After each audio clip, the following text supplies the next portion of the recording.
He's trying to find you. Trying to find me as we speak. How is everybody doing? It's finally Friday.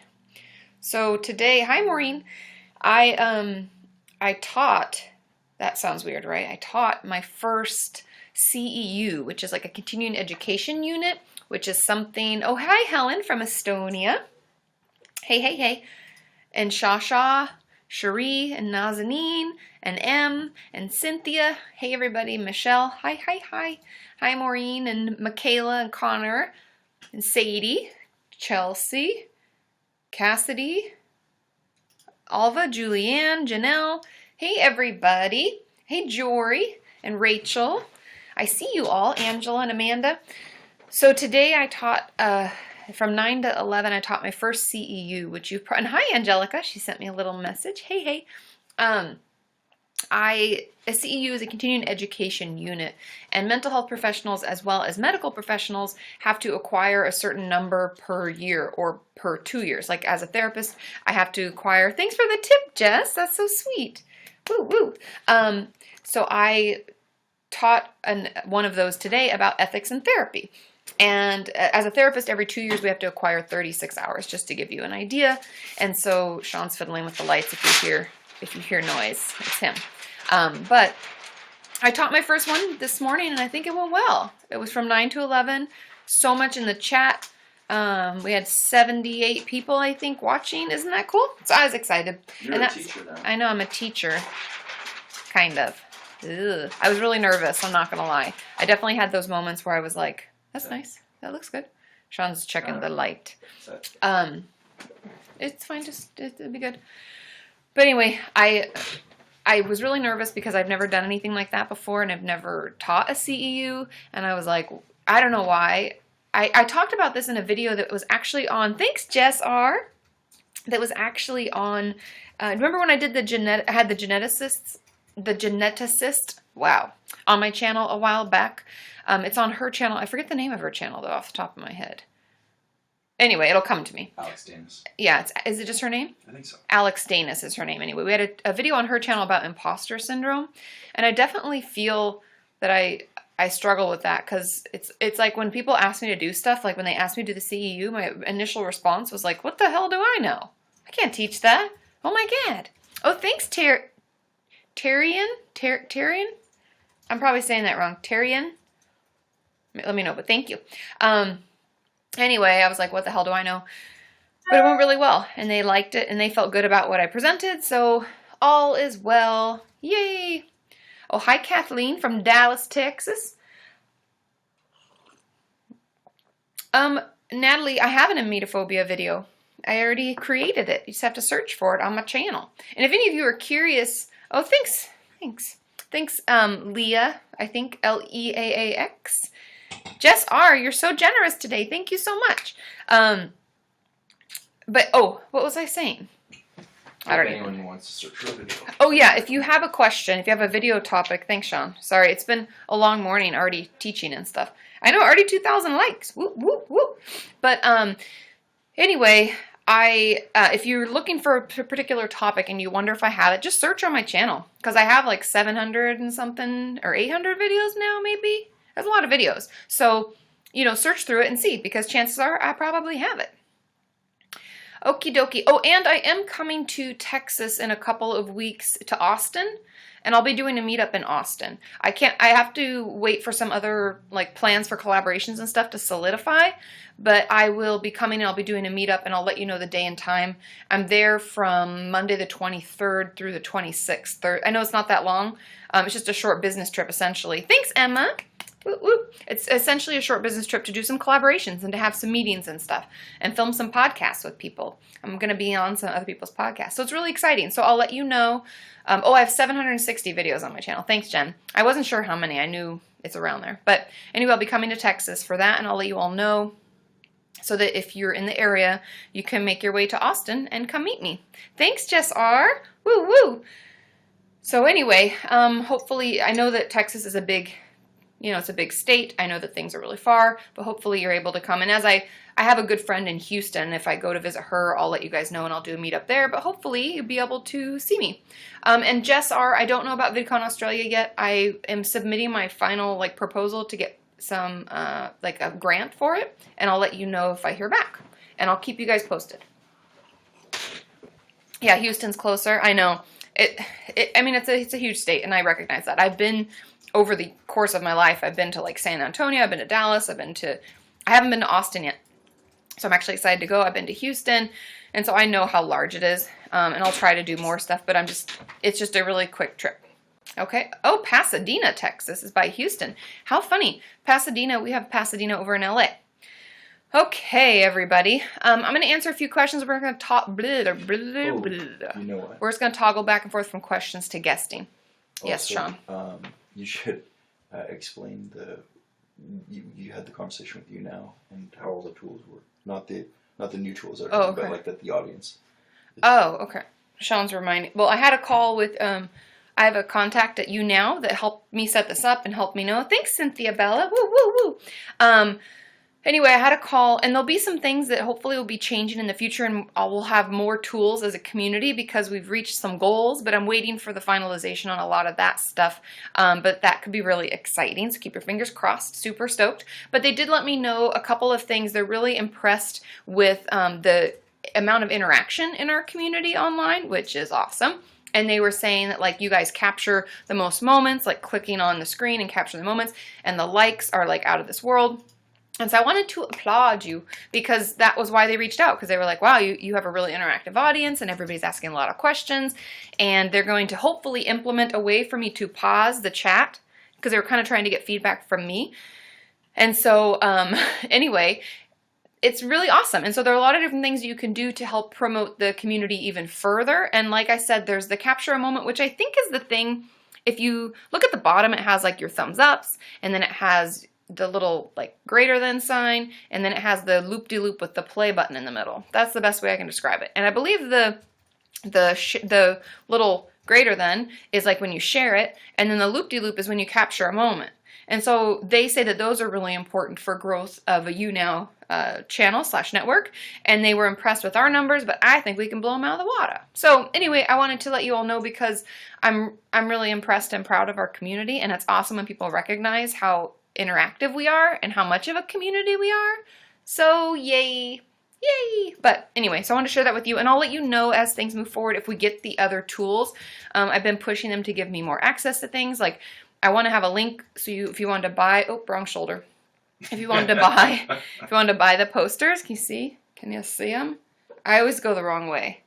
Fly by Katie. I'm just joking.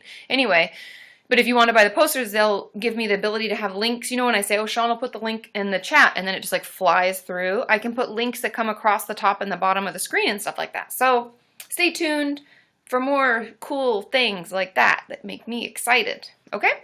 Okay, let's get into some questions. Oh, you love the posters. Yay! I'm so glad. It was a lot of fun work, honestly. I'm not very creative, so it was actually a fun challenge for me. Okay. Slow down, Katie. You're talking really fast. I get excited, you guys. Oh, the postage will be $40. Just wait for when they do free shipping and discounts, because they do those on DFTBA. So Where if you does she live? It's $40. Yeah, where do you live that's $40? Because posters, the reason I actually chose posters is because they're super cheap to ship. And I know that you all are like, oh, sorry. Oh, New Zealand, yeah. Sorry, my phone. I didn't silence my phone. Okay, but New Zealand. Oh, that seems crazy, 40. Because I sent stuff to New Zealand every month for Patreon. Those things are on their way, and it costs about $13, I think, for me. So, anyways. Hopefully they'll have a free shipping thing soon. I know that Harry Potter mug is back. And also, whoever sent me the Twinnings tea from a while ago, this is one of my last ones. It's the fresh and fruity raspberry, strawberry, and loganberry. And I love it. And it's so good I don't even have to take the tea bag out because it just gets better. Okay, I know there's a lot of questions going, you guys, but I will do my best, and I will try to get through them. And we'll just do our thing. Let's just get into our thing. Okay. Let's see. My dorm mates pull. Oh, you guys. We've got a snowboarder. I wish I was doing that right now. Thank you so much. And I don't even know how to say that. Ylliky. Kairu? Yili Kairu? Am I saying that right? Thank you so much. That's actually my favorite. That's my favorite of all the little YouNow animated things. Yee. I wish I was doing that right now, as a matter of fact. That would be awesome. 7 feet of snow and it's still... I know, 7 feet of snow in Mammoth, you guys. Sweet mother. Okay. So Helen says, my dorm mates pulled a practical joke on me, which triggered severe PTSD flashbacks from bullying 4 years ago. How can I avoid that in the future? To be truthful, I think a lot of it's just telling your friends about that and letting them know. And I know that it sucks to have to share really vulnerable, personal things with people, but if they don't know, then they're doing something thinking it'll be funny, because a practical joke is supposed to be funny, right, and lighthearted, and everybody laughs and has a good time. But if we let them know that it's not, and that it's actually hard for us, and these are things that are triggering for me because these things have happened, then hopefully they'll be a little bit nicer and better, more understanding about your situation. And then if they are going to pull a practical joke, they'll make sure that it's like outside of the realm of things that would be hard for you. Okay, that would be my advice. Okay, let's see. Hi, Allie and Laura and Kimry. Okay, and Manda says, what happens if you haven't relapsed in 2 years, but you have a lot in the past? You have a lot in the past 2 weeks, and I'm so confused. What happens if you haven't relapsed in 2 years? Oh, but you have a lot in the past 2 weeks. Okay, so you went 2 years free and clear, and then the last 2 weeks it's been really hard, and you feel really guilty.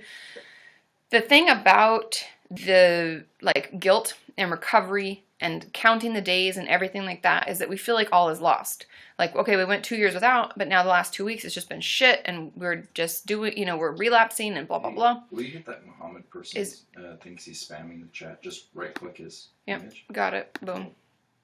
Okay. I'm learning how to report people, you guys.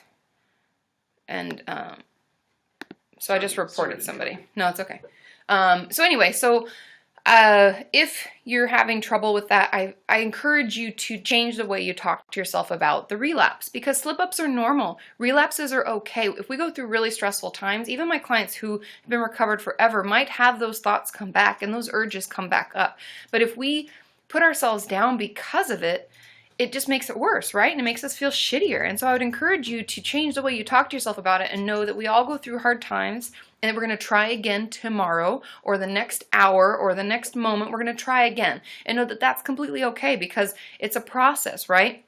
And so we have to give ourselves a little bit of room to try again. And know, I think I talked about, I think it was a live stream a while ago, where why do we fall, when we fall down in life, we get right back up. We're like, oh my God, I hope nobody saw us. Oh my God, it's so embarrassing. I tripped on that step and then fell on my ass. Thanks, Cynthia Bella. Woo woo. So then if we do that in life, why emotionally when we're having a hard time do we just lay there? Oh, it's so hard. We just wallow in it. And so I would encourage you to treat it just the way you treat it in life, where you get back up. And you hope nobody saw what happened, but you know that you're going to try again. We're going to try to walk again and not stumble. And yeah, we might stumble, but it's okay. I hope that that's helpful. Okay? Keep trying. It's okay. I know, isn't it? The wrong shoulder, Katie. Process, not perfection. I agree, Jen. Cool. Okay. Now, Em is asking, can my college teacher tell my teachers about something my friend brought up about me in a bypass comment without telling me or asking about it? That's such a vague question, Em. If it's something, because if your friend, I'm confused, I guess. Did they say they just overheard it? They could tell people if they just overheard it, because there's no belief of confidentiality or understanding that there would have been. If it's just something that they're overhearing, they could definitely tell people about it, especially if they felt like it was necessary. Oh, I don't think PJ's here, Carly. Nope, I don't see PJ yet. So anyway, so I think that, that's not something that there is no confidentiality for that. So they could definitely tell people, unless they thought that they were going to have a confidentiality. If you told them something in confidence and let the teacher know, then that might be different. But I guess I don't fully understand the question. Oh, my friend told them about the fact that that I haven't been sleeping well, and they didn't question it when they told my teacher about it without discussing it with me. Oh, that's interesting. I would talk to that teacher. I would, not that you have to confront people and be aggressive. You can confront them and say, hey, that was something what's going on with me, and I would appreciate it before you shared information with others that you at least talk to me, because how do they even know that that's necessarily true? I mean, I know that you're saying this is happening, but that seems really wrong to me, because they should at least talk to you first. So I would talk to them and say I would appreciate it if you would talk to me first before, essentially spreading rumors, because they haven't talked to you, they don't know if they're actually true. Okay. Let's see. I'm going to guess somebody. Are you guys ready? Let's get some guesting in. I didn't do the Patreon thing today, frankly, because I forgot. Sorry, I'm not perfect. I never pretended to be. Okay, let's see if Cynthia Bella can come on and say hi. But that's why I forgot. So we're just going to do chat and live. It'll be really easy. Let's see if we can get Cynthia on. Hi. Hi. How are you? I'm good. You? Good, good. What's going on? So I actually lost my mom like 3 months ago, and I'm having a hard time, again, obviously coping with that. Part of it has a lot to do with guilt. A lot of it is guilt because I had to, I guess, pull the plug on her. So I feel like I played God. So I'm having a lot of like regret as far as that goes. Maybe not having her on life support longer. So I'm not sure. A lot of like my pain has to do with like the guilt on that. Yeah, and I mean, I don't know the exact scenario. How long was she on life support, and what was the scenario? She was on life support for like 3 days only. Of course, like removing her from life support was the doctor's advice, and it was a sudden cardiac arrest. Like she was perfectly fine. It was just like a cardiac arrest. Yeah. Yeah. So it was sudden, out of nowhere. So she was like completely brain dead. So there was no. But I definitely do feel like my siblings and I feel really bad, and we just. Yeah. So. Yeah, I had to make that decision. And the truth of it is, if you're able to, first of all, I would talk to somebody about it. I would see a therapist, because grief, regardless of the scenario in general, grief is hard, and it takes time, and it's weird, and it like changes. I mean, especially losing a parent, like when I lost my dad, it was like, first I was really angry about it, and then I was sad, and then I was angry again, and then I'd go through all these scenarios, like maybe if I'd done this, or said this, or this had happened, or my mom, if you'd gotten to the hospital sooner, you go through all these scenarios, right? And I think that talking to someone about it really helps. And grief groups I found really helpful too, because other people who have been in similar situations can kind of help, like give you perspective. But I think, especially with the fact that you were left to, at the end of it, make the decision of whether or not to, take her off of life support, I think remembering the two facts that you have. Number one, that they said she was brain dead, and so even if you left her on, is that just serving your purpose, or is that helpful to her? It was probably more helpful for her to pass away. And then also the fact that the doctors told you to do it. That was their recommendation.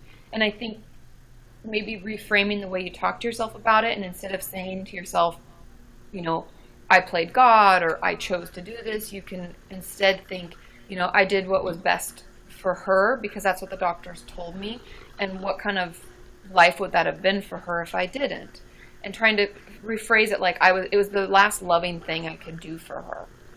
And I know it's hard, and it's going to take practice, and it takes time, because like I said, grief it's weird and it's terrible, but I think changing the conversation might help, because it sounds like the guilt is coming from kind of like these negative blaming thoughts that you're having and accepting.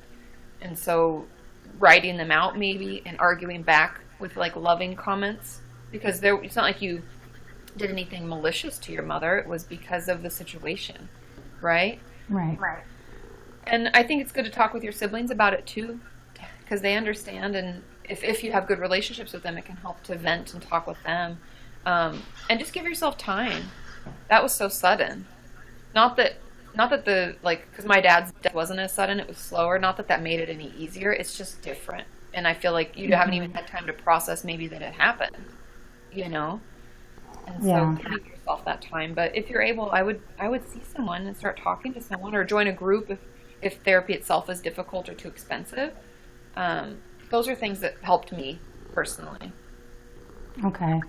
Okay, but keep me posted. It's hard, and I'm so sorry. And I love your kitty cat, by the way. Oh, yeah. Thanks. Everybody's commenting. I was like, I see. Oh, I wasn't looking at the comments, but yeah, thank you. Am I allowed to ask another question, or? Yeah, go right ahead. Yeah. Okay. I'm also having a hard time with one other thing, and that's like allowing friends and family into, basically, just to like quickly allow you share like what my story is real fast.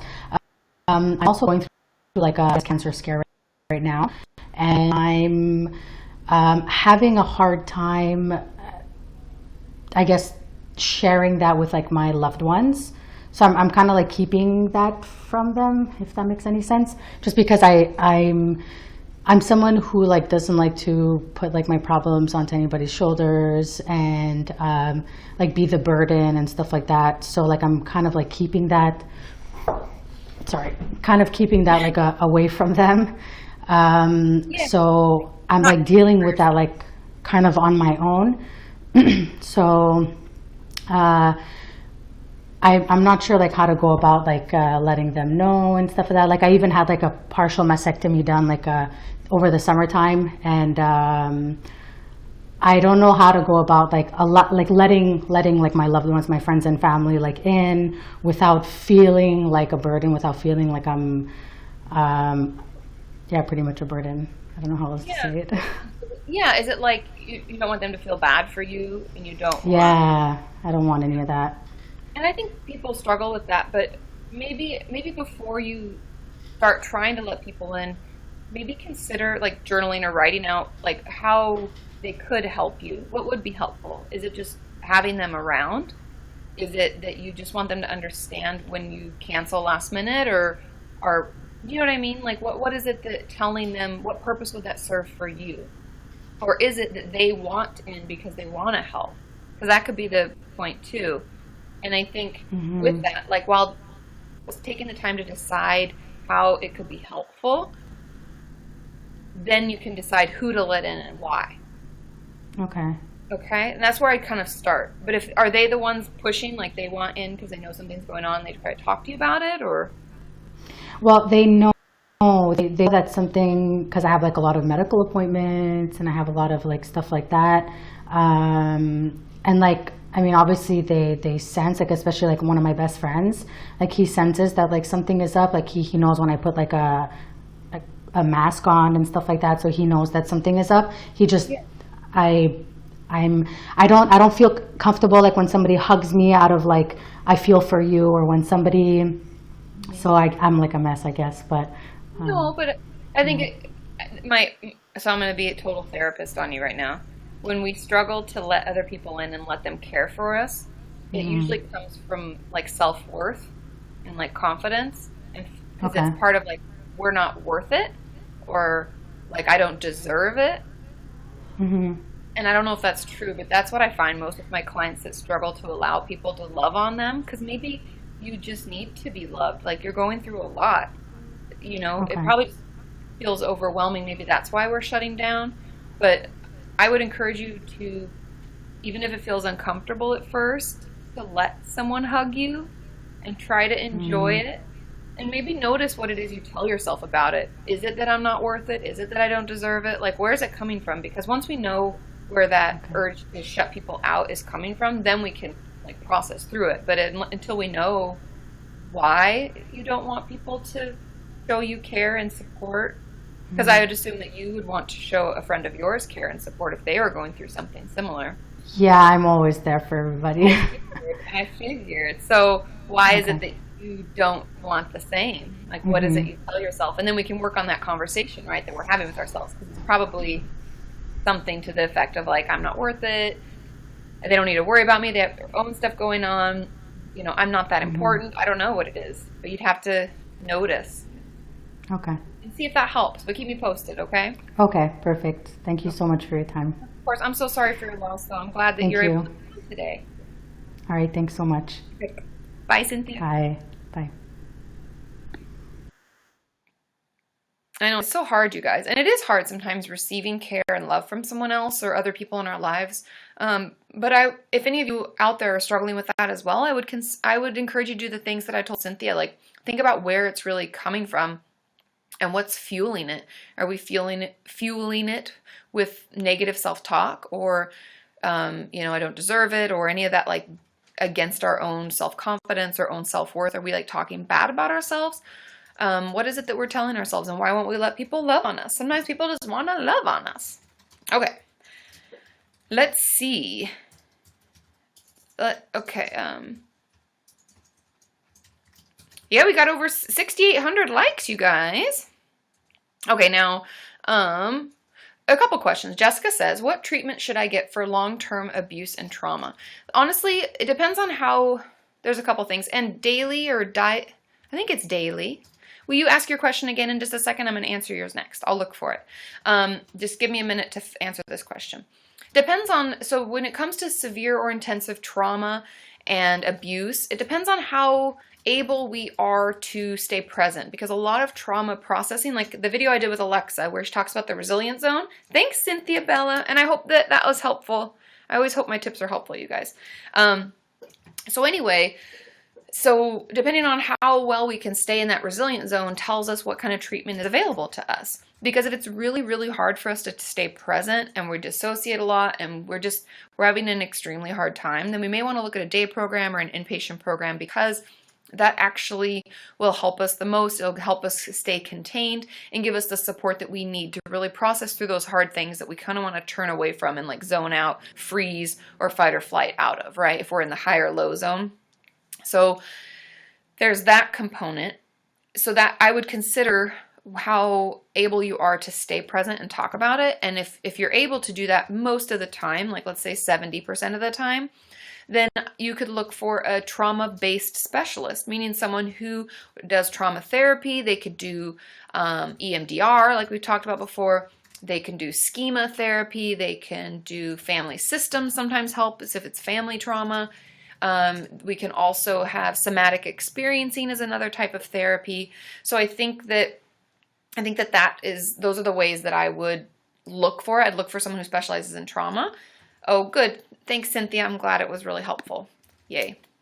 And so anyway, so I would look into that, and that would be my recommendation, seeing someone who specializes in it. Because unfortunately, someone like myself who does more like behavioral techniques, it can help if talking through a trauma is really all that needs to be done, because that's what is helpful to you. But if that's not enough, you need to see someone who specializes. Oh, and Jess R is asking if the doorbell ghost has been around lately, and it it has. Although the funny thing is, you guys, that seriously, it will ring, and sometimes it's actually a person, and we don't go to the door. It's terrible. And then we'll open the door, and there's like 2 packages from Amazon or something. I'm like, oh, I guess that wasn't the doorbell ghost. So it's like I think I talked about that in my Snapchat story. It's like the doorbell that cried ring. Is that a thing? I think that is. It's like it's like the boy who cried wolf, but the doorbell that cried ring. And I don't know if it's an electrical thing. We had an old doorbell that just wasn't working anymore, and so they came in and gave us a new one. And my guess is that it's like someone's remote or someone else's doorbell uses the same wavelength or signal. I don't know. I'm not tech savvy, but that's what I think causes it. The doorbell that rang wolf. That's a good one, Michelle. I agree. My house may be haunted. Maureen. No, I don't think it is. It wasn't until we got the new doorbell that anything started happening. But anyway, it was really funny. Okay, so there was a question that I was going to hear. Okay, thank you, Daily, for asking again. And I hope I'm saying your name right. So her question is, I'm always super irritable. How can you help control this? What would cause this? It's like the daily news. Okay, so irritability can come out of a few things. And I'm going to talk about them as quickly as possible, but there's a lot. And you're going to have to look inside yourself and decide which one fits you best. We can be irritable because we're not sleeping well and we don't have very good self-care. Those I would look at first, because I would assume that those are the most common. We can become really irritable when we're not eating well, when we're not doing anything that we like, when we feel really stressed out, when we're not sleeping properly.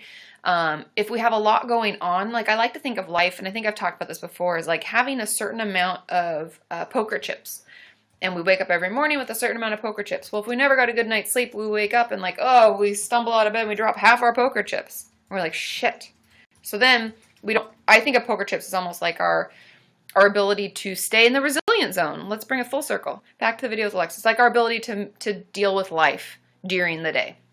And then let's say somebody's rude to us at Starbucks and we barely gotten out. And we throw out 2 more poker chips.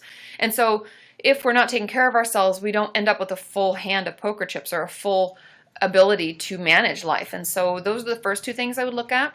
The other components of this are bipolar disorder. If we have a mixed episode, if you have a history of bipolar disorder, if you find yourself becoming extremely irritable and agitated and just feeling uncomfortable and aggressive, that's most likely a mixed episode. And so I'd reach out. You guys were trending. We're so trendy. But that would be where that would come from, and I would talk to your doctor ASAP and let them know, because that means that you maybe need a medication change or increase or something, or more sessions with your therapist. So there's that. And then there's the last. And the last reason that we could be extremely irritable, well, I guess there's others, like if you have ODD or CD, which I have a video on ODD, oppositional defiant disorder, you can look it up. Thanks, Jess R. Woo woo. Jess Ross is now the #1 fan. Oh, Jess R, thank you. So anyway, so there's that and that component, and you could watch those videos if you want more information. But the last is like depression and anxiety. And I find when we toggle from depression to anxiety, we all know they kind of work in tandem, right? We'll have one go and the other go. But if they kind of both happen at the same time, irritability, it's terrible. Super uncomfortable. We hate everybody. We hate ourselves. Everything is just shit. And so that's where that can come from. And if you're struggling, I would talk to a therapist or potentially your doctor if that's how you have to get a referral. So that's usually where that comes from. But try. I'm going to have my anxiety workbook coming out, and I've been reading a lot. I was telling Carly the other day, I've been reading it a lot, and it's really relaxing because I'm learning about progressive relaxation. So when I have that workbook come out, I would encourage any of you who are struggling with irritability to try progressive relaxation. Heck, try it today. Look it up on YouTube. YouTube's amazing for that. They say 20 to 30 minutes a day. So I hope that helps. Okay? Let's see. Okay. I have a lot of questions on here. Oh, wow. So many questions. Jumping. That's why I need the pause button. Okay, Nicole's asking. People vote them up or something. I know. There's no vote up. It's just flowing. The chat is just flowing. So Nicole's question says, how to not listen to an emotionally abusive mom. Everything she tells me makes me hate myself. How do I not listen to her without getting yelled at? The truth about that, it's really difficult, and it takes practice, and it's going to feel uncomfortable, and you're probably going to get yelled at. Okay, because there's no way to set up boundaries or hold them with people like that without getting yelled at. Now, I would encourage you to watch my videos on toxic people. And I'm not saying, that it's the same, because emotional abuse, sorry, I'm sticking my legs out here. Emotional abuse is definitely more intense than a toxic person, but a lot of the attributes that they have can be very similar. And so I would encourage you to watch those videos, and I would encourage you to set up boundaries with her. Boundaries meaning, if, like, for instance, I'm just going to be really, cheesy, I guess, and say, like, if you don't have anything nice to say, don't say anything at all. And think about that when you set up your boundaries. What are the things that hurt you? What are the things she says that you find so harming and upsetting? And so once you kind of know that, then you could, when she gets to that point, because we're going to start setting them up, right? If she starts talking to you like that and telling you a horrible person, you can say something to the effect of, this ends up just making me, or what you're saying ends up leaving me feeling bad about myself and worse about my situation. So right now I'm going to walk away, know that I love you. This may be coming out of a place of love and care, but that's not what I'm hearing. And you walk away. And I know they're going to yell, because toxic people are always upset and they always yell. And so I would encourage you to just start setting them up and hold them. Okay? And I know it's uncomfortable. And then if she's continuing to yell and you have no way to get around it, then I would start going somewhere else in your mind. Go to a happy place, a happy memory, okay? Go to a really strong happy memory because that'll pull you out of it. And that would be my advice, and then get the hell out as soon as you can. If you can move out when you're 18 or whenever, if you're going, just get out as soon as you can. And I know it's hard and she's going to want to pull you back in, but don't allow it and hold to your boundaries. And then you can also, once you've held to your boundaries, then you get to control when you come and go and how often you talk to her and all that. And that can be really empowering and really freeing. Okay? And if she says, because Nicole, if she says, stop trying to make me feel bad for you, you can say, that's not what I'm doing. I just don't need to hear this. It's not helpful. That's all. It's not about you or her. It's about the way that she expresses feelings to you and how harmful that is. And you can be like, I don't care if, this is going to start a fight. Now I'm trying to start a fight. Let's not do that. Let's just hold to our boundary. Okay. Yes, thanks, July. She's like, good advice, boundaries. Boundaries are hard, but they're so helpful and so beneficial. Okay, how do I stop? So Shashari says, how do I stop backing away from my therapist when I open up? It's like I can't allow myself to let her get close. It's too much. Thanks, Katie.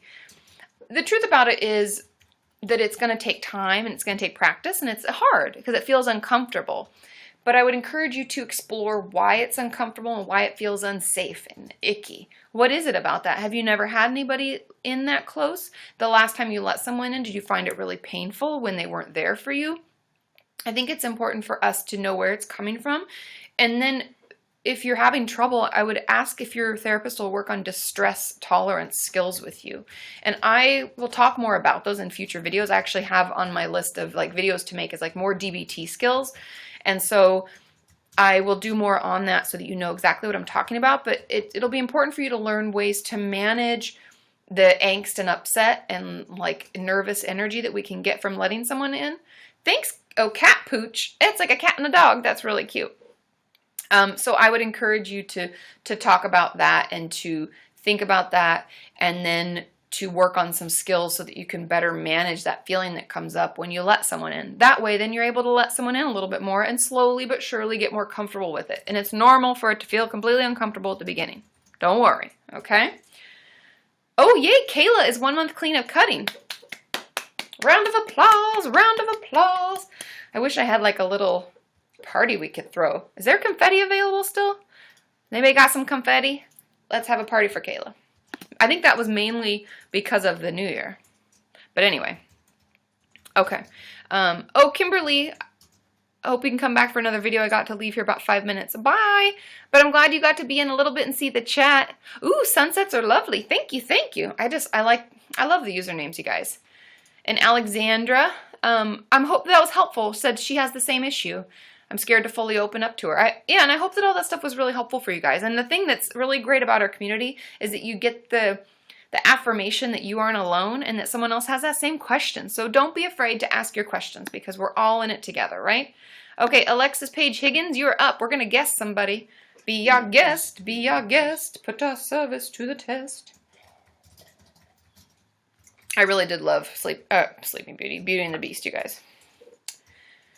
Sheepishness is on it too. I know that Wasley Wabbit is working right now. So they're not able to be on. Be your guest. Oh, it's back to Cynthia. That's frozen. That's so weird. Alexis, are you there? Hello? That's weird. I know we definitely should make a cover. We all should. Thanks, Amy S. Woo woo. Be our guest. Be our guest. Okay.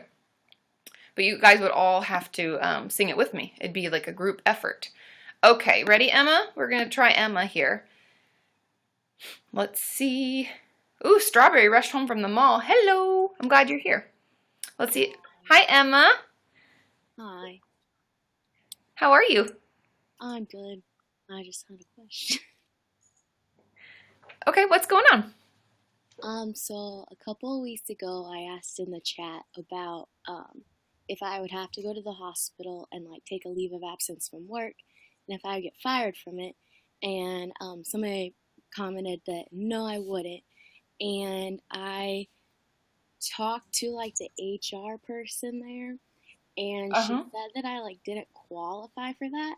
And I asked her to specify. She's like, well, you wouldn't qualify for any of it. And I was wondering, benefit to get paid because I'm not like hired on as full time. And and sorry, I don't want to cry about it, but I'm trying to get back on medication, Cry and about it. It's it's okay. hard to like. I don't You had know. to deal with all that. Yeah, Yeah. I don't know. Like, is that like what does she mean? Like, why I don't qualify for it? Because even though I like work 36 hours a week, I'm not hired on as full time or anything. But like, I've been Hmm. there for over a year, and I'm not like asking for like 6 months off or anything. I'm just asking for maybe like a week or two to get like back on track if I would be um like hospitalized or something.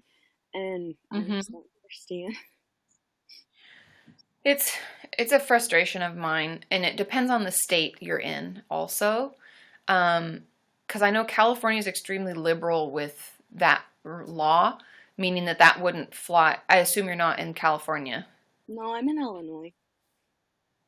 And it's because you don't work 40 hours a week. Some states, like, because to give you an example, and hope, let me know if this makes sense, okay? Because I know it's really confusing and it's super frustrating. So, the way that it works in California is there was this disability, I don't know if it's called Mental Health and Disabilities Act. I think that's what it's called, or Health and Disabilities Act, was passed years and years ago, meaning that you can't get discriminated against because of any disability or mental health issues, and you can't lose your job because of it if you want to return to work. And there's limits with that. I think it's like 6 months. If you've only been working like a year there or 2 years, it's 6 months. And then other than that, it's like there's different chunks of time you can take off periodically if you need. And all of that's kind of passed through that law. And there's a couple of other laws that allow for that. But each state has their own rulings. And unless you're full-time in some states, you don't gain access to that leave, which goes through family medical leave or mental health leave, depending on what state you're in. There's going to be different things you can pull from. Like if you have a baby, you have your maternity leave, and then you can go on family leave in California for up to 6 months. And so you don't necessarily get full pay, but you get like a 60% portion of what you'd normally be paid. And so what your HR person's telling you is that in the state of Illinois, because you don't work 40 hours a week, they won't qualify you. And it depends, I don't know, it depends on who you work for. But something that I've done when I lived in the state of Washington is you can write letters, like as a therapist or doctors can write letters, and I don't know, you'd have to talk to the HR person a little bit more, if you can, to find out how you could be able to take time off and not lose your job. And you could ask, like, is there anything I can do? This is what I'm looking to do. I don't know if the HR person would necessarily give you the best advice because they're going to protect the company. But if you want to do some research or talk to a pro bono lawyer, I mean, there are things we can do. I know that's a lot. I'm asking a lot of you, but it just sucks. That's what she's saying, is that that's a loophole, and the state of Illinois hasn't put in place anything like California has to like protect the patients. But you can write letters sometimes and propose, or take all your vacation or sick time or something and pile that up. I've had clients do that kind of thing, but I'm so sorry. It's Because okay. It's not your fault. It's no, just but it's frustrating, and I don't understand why all states. Try to Google. Let me know.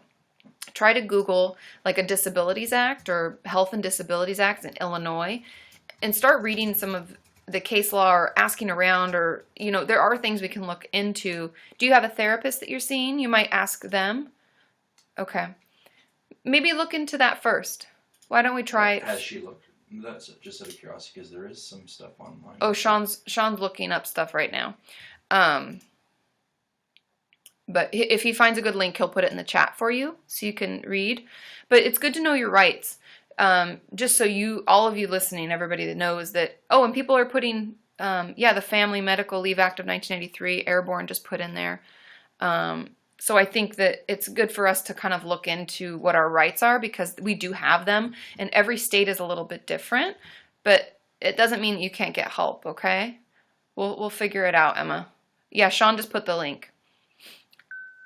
And we can click and check it out and let me know. But that's what they meant. Was that they either think that they can get away with it. Sometimes they'll tell you no, but you really can, just because they don't want to have to pay for something or pay for time, which is just an asshole move. But we can try to find ways to protect you and to get you the help you need. Not all is lost. We'll figure out a path, okay? But it's okay to cry about it. Yeah, I don't know. It's just, I've been so stressed out about it because I know it's something that if I go back to the doctor and say that I want to be put back on medication or something, they'll be like, well, I think we're still going to have to hospitalize you for a little bit just till you're stable. And it's just, life outside of the hospital doesn't stop. Yeah, and somebody else just said, Katie's right when they say HR will say no when you really can. So they might have had an experience like that too, where they told them they couldn't, but they could. So read some of the articles that people have linked a lot of things in there for you. Read up on your rights and know that there's a way. Where there's a will, there's a way, and we'll figure it out. Because there's all sorts of different protective acts and laws that have been passed to protect what we're talking about. We just have to figure out which one it is. And I've actually had clients like print out the act and bring it and be like, well, what about this then? Because this says, and I'm not asking for an extended period of time. I'm asking for a week or two, and know that it's okay to be pushy. It's worth it, So we'll figure it out, but keep us posted, okay? Okay, thanks. Of course. Bye, Emma. That's so hard, you guys. Yeah, lots of love to Emma. And thank you all for looking up different things and Sean for doing research. Because it is hard and it's frustrating when we're told no, but they don't always tell you. Oh, thanks, Cynthia Bella, for the tip. They don't always tell you the truth. And if you want help, know that it's there for you and we can figure it out. And we're a community, right? We can make change. We can share information. That's what's so great. So thank you all for putting the links in there. And Jennifer even says she agrees with me. Being pushy helps get the help we deserve and need. And that's the truth. And squeaky wheel gets the oil. And sometimes I just hope that we'll just take the no answer and walk away and not say anything. But sometimes just pushing back, like bringing the printed out paper of what the act is and highlighting the point you want to make and say, I'm curious how this doesn't apply then. Explain this to me. And, be pushy. You deserve it. And they're being jerks and you're already maxed out. And so I'm sorry, Emma, but keep us posted, okay? Oh, thanks, Emily B. She says that we have such kind hearts, Sean. So sweet. I know, I love this community too, Caprice.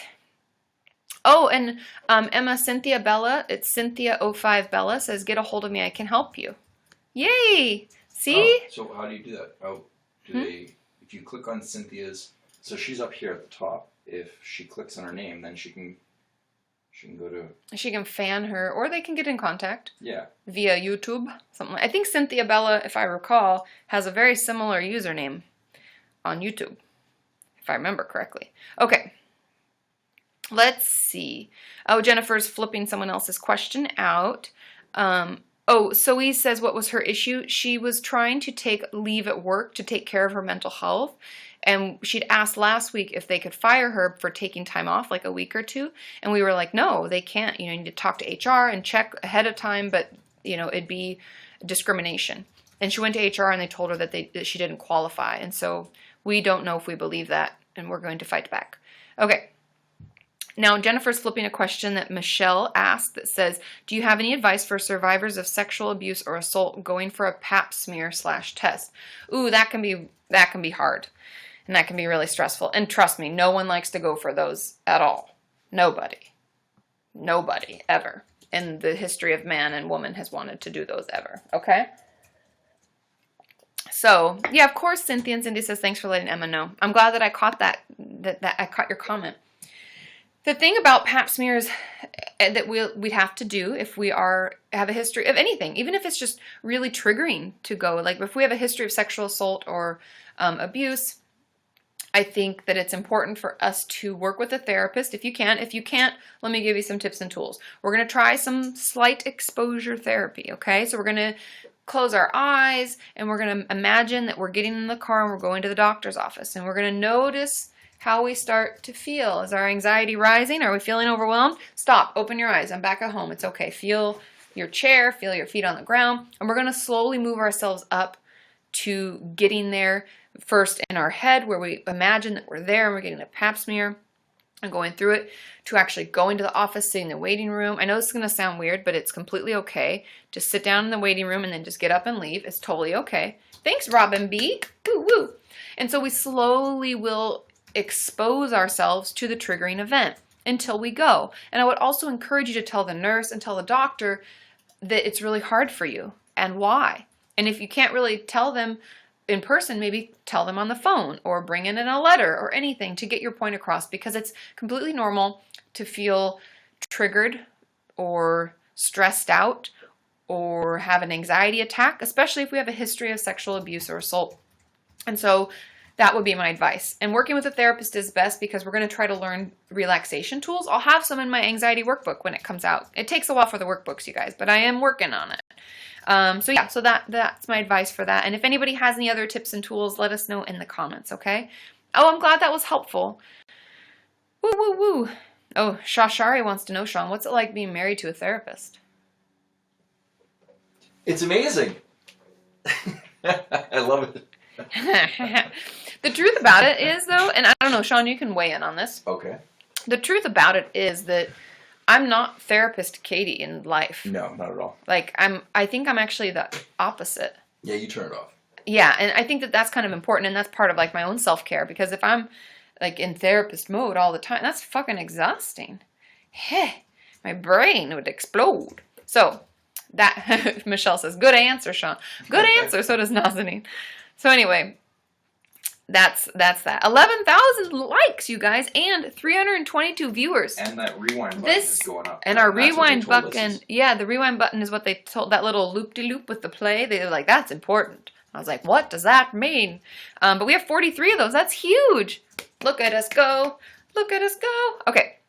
Of course, I'm glad that pap smear question was really helpful, you guys. Okay, I'm going to answer one more question, then we're going to guest a couple more of you. Are you ready? Maureen says, is it ever okay to give up? Are some people not meant to have a good life? I get that question a lot, because I think many of us feel hopeless and we feel like we've tried and we're reaching out and things aren't getting better. But I have to be truthful when I say, and this is all belief-based, it's like this, you're just asking for my thoughts on it, right? So I believe that everyone's mental health can get better. Often, it's just finding the right help for you. And I know our systems are broken. I know mental health care across the world is kind of in the shitter, but that doesn't mean that we should give up, because we have so many tools and resources at our fingertips now. With online, hello, this is amazing that we're even talking right now. Also, there's a ton of resources when it comes to self-help books, like the Emotionally Absent Mother book that I just recommended. And there's a lot of other books that I utilize that I'll talk about more, as we work together towards a healthy mind and a healthy body. But there are so many different ways that we can get better and get the help that we need. You're worth it. It will get better. Everyone has the right and the ability to have a happy and wonderful life.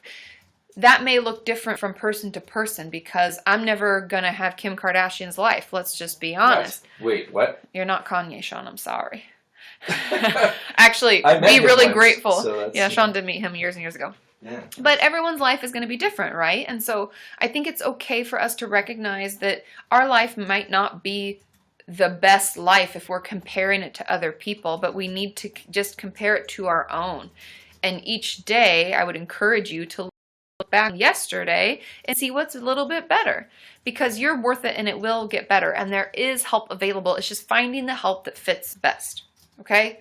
I hope that that's a good answer. I know it's hard. I know a lot of people wonder about that, but you all can get better. I have, if anybody has read Buffering, you know that I helped Hannah with her mom has schizophrenia, and we worked to conserve her, and her mom is happy as a clam now, doing so much better. We're still, there's still some work to be done, and some of the things that her doctors are still working on her with, but she's in a safe place. She's feeling better. She gets to see her daughters. I mean, you guys, it gets better, okay? Trust me. Okay. Let's see. Jenny Bean, you're up next. And I'm just going in order, you guys. So I hope you're ready. Ooh, Kimmy Peace. Woo, woo, woo. I almost wore your socks today, but they were in the dirty laundry. So today I'm wearing these socks, the penguin socks. Hi, Jenny. Hi. How are You you? alright? All right, thank you. You? Good, good. What's going on? I just have a question. I don't know if it's related to the zone of tolerance that you were talking about.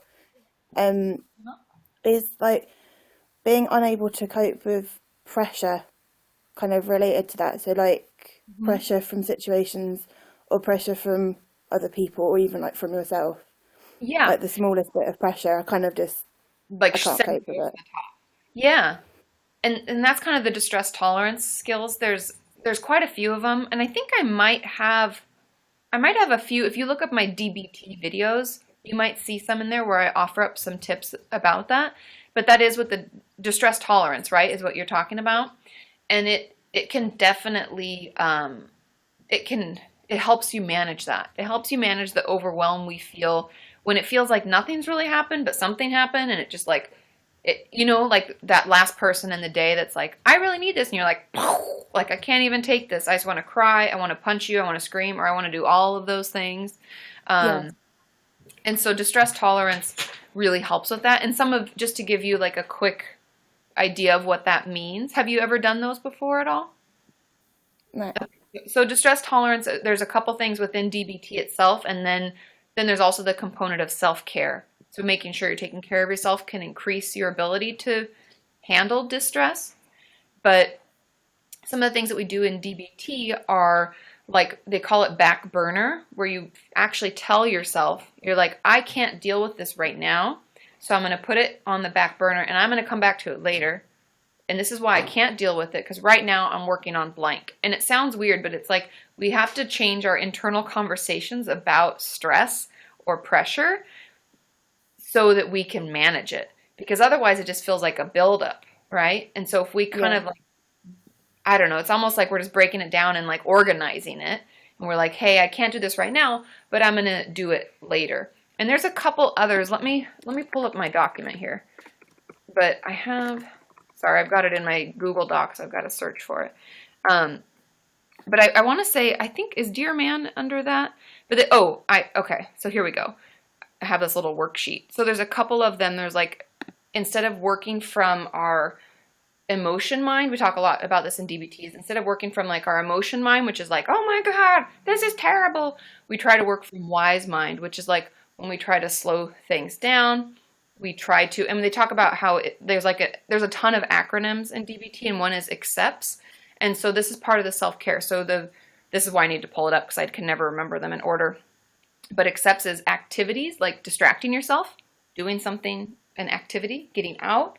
Then they talk about contributing, like helping others, volunteering. Then they talk about comparisons and like not comparing yourself to other people that are, like, oh, it could be so much worse like this. Instead, you compare yourself with your better self. So like yesterday, I was doing better and I was okay. And I know I can do that. And I know I can feel that way. What can I do right now to help me feel that way? And I know this is a lot, but I'll do a video. I'll do more videos on it. But that's really what the distress tolerance is. And it's just like finding ways to distract yourself, to keep yourself doing positive thoughts instead of negative thoughts, and knowing that you can come back to something and not deal with it right in that moment. And know that it's okay to say, okay, that project, I'm finishing one right now. I can't think about that at the moment. I'm going to put it back here. Or that issue with that friend or family member, I can't talk to them right now. I'm going to put it back. I'll come to it tomorrow. Because right now, I have to do blank, blank, blank. I hope that kind of helps. I know that's a lot. But Yeah, thank you. yeah, I'll do more videos. Cool. We'll do more. But that's what that is. I hope that makes sense, Jenny. Thank you. That's great. Of course. Bye, Jenny. I hope that makes sense. That's a lot, you guys. I'm sorry, Jenny. I think I just data dumped. I just like all the information. But it's really helpful. Distress tolerance. I got to do more on that, you guys, because distress tolerance, it helps so incredibly much. Okay, you guys. Bailey's asking. Oh, hi, Keely. Keely's here. Hey, hey, hey. I know it's been almost an hour already. Isn't that crazy? Okay, so she says, can you talk a bit about how to figure out your emotions? I don't seem to know what I'm feeling until I'm completely overwhelmed. Thanks, Cynthia Bella. Woo-woo. This is a really good question. And something that it's on the website. I think it is, Sean. I don't know. What's up? Actually, Carly, let me know. You'll remember. Somebody will remember. Did I put the feelings wheel? Maybe it's in the link below a video, or maybe it's on the website in the worksheets. I forget, but there's a feeling wheel that I found online that's really helpful. And there's also feeling charts that are out there. And those really help us try to figure out what emotions we're feeling at the moment. And it takes practice. And so sometimes we won't know. I think the longer the lists of emotion words, the better. Because sometimes one word, like we don't feel agitated, maybe we feel irritable. People will be like, that's the same thing. But you're like, no, this one resonates more with me. Or I don't feel that way, I feel this way. And so finding those huge lists, and I would encourage you to start practicing circling what emotions you feel each and every day. And I know that sounds like a lot, but just try for 2. Heck, try for 1. That's better than none, right? And getting up to being able to notice throughout your day all the different emotions you went through and being able to circle, let's say 5 or 6 or so. And so I think that, oh, bye, Cynthia. She has to go. Big hugs to you too. And so, oh, there's the feeling wheel. Thank you. Thank you. You guys are, that's awesome. Some, Ajaya sent out a feeling wheel. Yay. So that would be what I would do with that. It's slow, but we slowly make progress. And journaling helps with that too, because sometimes just venting what's going on, you'll slowly find out if you read back through it, like, oh, I guess I'm really angry. Oh, I guess I feel really sad today, or I'm super excited, and you kind of get an idea of what you're actually feeling each and every day. Okay? Okay. Let's do the guest. Let's do the guest thing again. What, Sean? Anything? Me? I thought you were giving me the signal. Okay, Amanda. Let's see if we can get you on. The bat signal? The bat signal. I thought Sean was sending me. Hi, Amanda. How are you? Good. How about you? Good, good. So what's going on? Well, you answered one of my questions earlier, but I have another question. Mm-hmm. Has to do with dissociation. Like, I've watched a lot of your dissociation videos, but okay, I have the problem where I dealt with like 5.5 years of just pure hell of sexual abuse, like every day, and like I never dissociated. Like, I could remember and I could tell you every detail of every memory, but now that I'm in therapy and I talk about it, I totally dissociate. And like, is that normal? Yeah, it's very normal. Mm-hmm. It's here. I'll tell you kind of why it happens. It's not that we always dissociate during the event, right? During the trauma, often the dissociation comes afterwards, like as a response to PTSD, as a response to the trauma. It sometimes does happen in the moment, but for most of us it doesn't, and it comes afterwards as a way for our mind and our body to kind of keep going on, because it's just so much to even think about or talk about, right? Even though you remember it all, it doesn't mean that it's easy for you in your like emotional experience to talk about it in detail. And so it's often that we will fly into dissociation because it's just too much. It becomes overwhelming, and we might not even know why we're dissociating or what triggered it specifically. We just all of a sudden we're like, oh, I can't, and we check out. And so know that it is very normal. I'll have a video coming out. I'm going to talk with Alexa about grounding techniques in a video coming up, and those can help. Something that you might want to do for therapy, if you know you're going to work on it that day, is to bring like a putty or a clay. I really like Erin's thinking putty because it's all cool colors and it comes in a pretty little tin. And they even have big ones, which I kind of like too if you want to keep your hands busy. And those can kind of help keep you grounded. But know that it's completely normal. And for a lot of my clients, they didn't dissociate during the event. It's more like a symptom of their PTSD after. Does that make sense? It makes sense, but my thing with like, I've tried to bring like silly putty or something into session, but it's like I've always lived this life of pain, and so it's like no matter what I do or what healthy thing I try to do, I always find myself like trying to bring pain on myself, like digging my Clenching. fingernails or clenching my hands. And so Yeah. it's like my therapist is always like having to rip my hands apart and say, no, you can't do that. Let's get grounded. And I just like, it happens every time and I cannot figure out how to make it stop. That's something that's going to take practice, and it's okay. It's like our knee-jerk reaction, right? And it's going to take trying different things. So maybe it's you color while you talk. I know that sounds weird. We may have to try different techniques because maybe just keeping your hands busy with putty isn't enough, right? We still find ourselves wanting to hurt ourselves.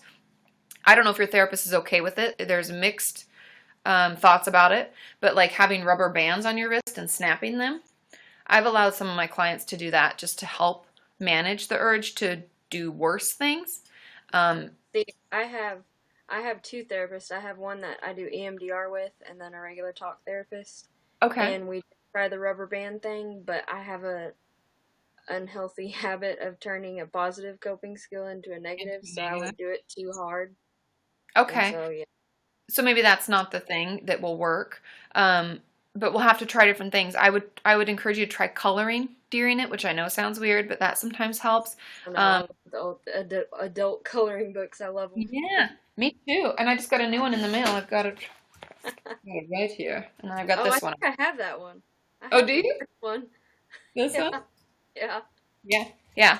So I've got it with my colored pencils right there. So I bring those with you, see if that helps. We're just going to try a few different things and know that it's okay for it not to work. It's okay for you to still struggle with it, but we're going to work and work until we figure out what helps most.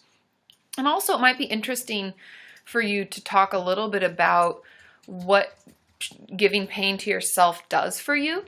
I'm sure you've probably talked about it, but I think it'd be important to kind of dig into that more and like, what is it that you want to tell yourself by being in control of the pain or by doing it, so that we can figure out where it's coming from maybe and work from that end versus just treating the symptom.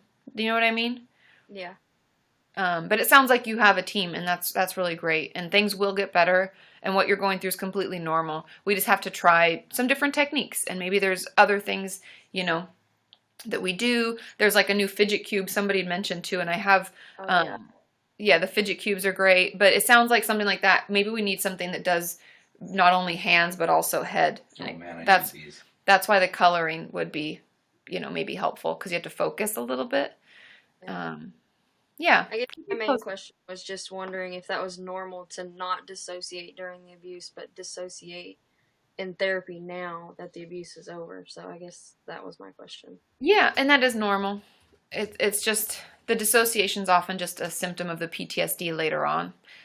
A lot of my clients have the same experience, and we almost like create, like, the dissociation, something that we have happen, like a symptom later, because now we like have all that's happened to us, and to talk about it is just too much for our system, and we dissociate. So that's completely normal, but the grounding techniques will slowly help. And like my video with Alexa, like, as your resilient zone gets a little broader, and we'll have other videos where we talk about how to do that. She's really great, so I think you'll really find those helpful. And she also offers some different grounding techniques too. Yeah, but that's normal. Nothing's wrong with you. It's just part of your process. Okay. And one last thing. You were talking about snow in Mammoth. I went to bed yesterday, and it was like 25 degrees, and there's like 3 inches of snow outside now. Oh, so nice. I'm jealous. I love the snow. City. Burr, though. Super cold. Yes. Okay. Thank you, Okay. Katie. Yeah, good to see you, Amanda. See you. Bye. Ooh, Bye. I tried to I just tried to You were capture a moment of myself. That was interesting. Didn't mean to do that. Oh, hi, Nikki. Nikki's here. Hello, hello. Okay, let's do a couple more questions, and then, you guys, I'm going to call it quits for the day, okay? Sorry, I know a lot of you wanted to guest and you didn't get a chance, but we'll do one more guest and 2 more questions. Is that cool? I will try to find you people. I know you've been waiting, and I try to get through as many people as I can. Okay. So, Harriet, I'll answer this really quickly. Says, what do I do when I can't get my assignments done due to anxiety and depression? Truth be told, talk to your teachers, or talk to your school counselor, or talk to both, because if we have a mental health issue and that it's hindering our ability to do our work, there are things in high school and in college that are in high school, they call them IEPs. In college, they have IEPs, but some colleges have different because private versus public. I won't get into that, but you can say the word IEP or individualized education plan to a school counselor and they will know what to do. And you can say, I have such bad anxiety and depression, it's really stopped me from being able to do any of my assignments. Can I get an extension or can I get more time on tests? There are a lot of things you can do, but I'm just going to let you know that if you are struggling, talk to your school counselor and hopefully you're seeing a therapist because they're going to need a letter from your doctor or therapist talking about what you're going through so that they make sure they get you the help that you need. Okay? Oh, we have 13,000 likes. Woo! Okay. Yeah, like Nazanin says, my teacher doesn't care if I can't do the work, I don't get graded and that's it. Yeah, so there are different things, like they'll have different policies and procedures that they'll put in place to help you out, okay? Let's see. La 26 says, what would you say to a client suffering from withdrawals from medication, specifically antidepressants? Talk to your doctor. Go to the doctor. Go to the hospital. If you're having withdrawal symptoms, if I don't know what they are, they can be really bad. They can be not so terrible. But either way, it means that you're titrating off of the medication too quickly. And usually, this is why I tell you, if this is happening to you, please call your doctor. Do not go off medications on your own. Make sure you have refills when you need them. Make sure if you're going on vacation, you have the extra pills you need to get through. We cannot stop medication without talking to our doctor because withdrawal is a real and dangerous thing. Now, with that being said, if we are working with our doctor and we're still having severe withdrawal symptoms, call them, talk to them, get in to see them because that's not something that you have to be dealing with. There are a lot of ways that they can help assuage those feelings and help you feel better and go off of them more easily, okay? Let's guess someone, and then it looks like it's Gina. Gina. From IL. Is that Italy? I don't know. Hello. I don't know what it is. Let's see if we can get Gina on. Hi. Hi. Wow. How are you? I'm fine. My question is, I suffer from binge eating disorder, and like recently it's been really bad. I've been really stressed out, and I've been binging a lot, like once or twice a day, and exercising really calms me down. But I remember once I heard the sentence, you can't out-exercise a bad diet or something like this. So now this negative thinking of like, no, you don't deserve to exercise because you eat so bad, and I just can't.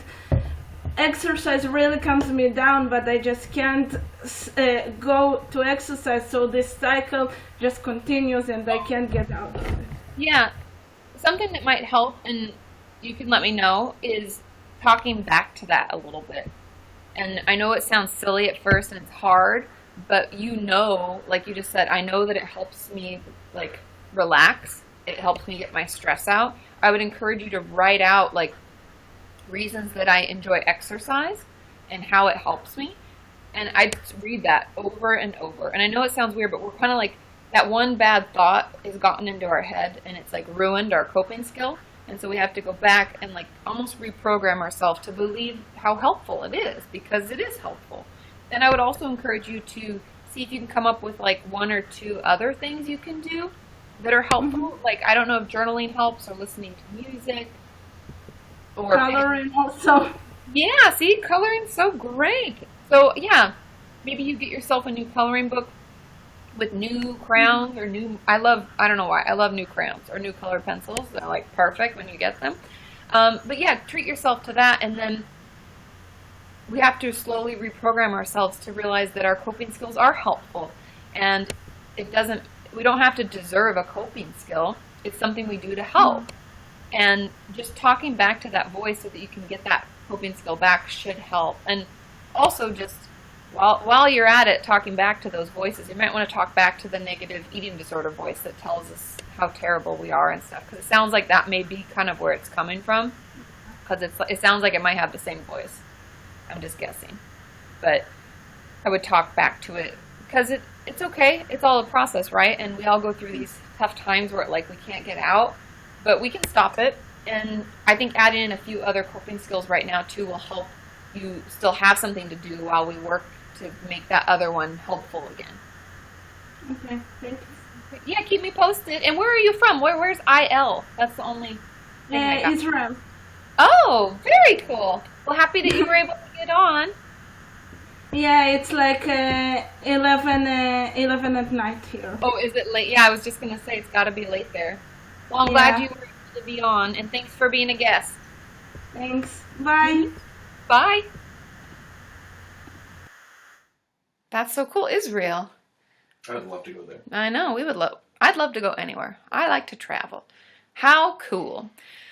Okay, you guys, normally I'd stay longer, but I am just pooped today because I taught the thing and then we hung out and, you know, I got errands to run like an adult. Super exciting, such as dry cleaners, bank, cannot wait.